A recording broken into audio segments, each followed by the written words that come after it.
Thank you. Thank you, Speaker. Thank you, Senate President Looney. It's great to be here today with all of my colleagues who are going to be helping shepherd this legislation forward in both the House and the Senate.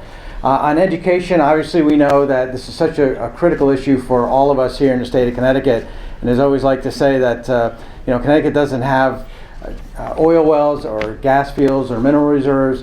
Our natural resource, our resources are our people, and that starts off with making sure that we educate our children in our schools and do it in a way that makes them successful for those advanced jobs that we have here in the state of Connecticut, those 100,000 jobs that are open right now that we need to fill, and we need to fill them with Connecticut residents and kids who have been educated here through our public school system.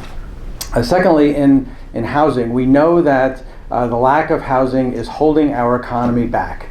We know that too many people are spending too much money every month on their rent or their mortgage because house prices are so high.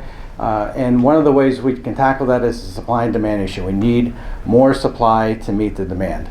And I appreciate the fact that Representative Rojas has been working so closely, we've been working so closely together to have the Majority Leaders Roundtable with the support of the Speaker and our Senate President and frankly the administration as well. But we know that the work that we've done has not been enough, that we need to continue to do more in order to just not make incremental change, but we've got to make major change. We've got to make regulatory reform, zoning changes, and other means in which to continue to put shovels in the ground to build more housing all across the state. This is not just a state of Connecticut issue.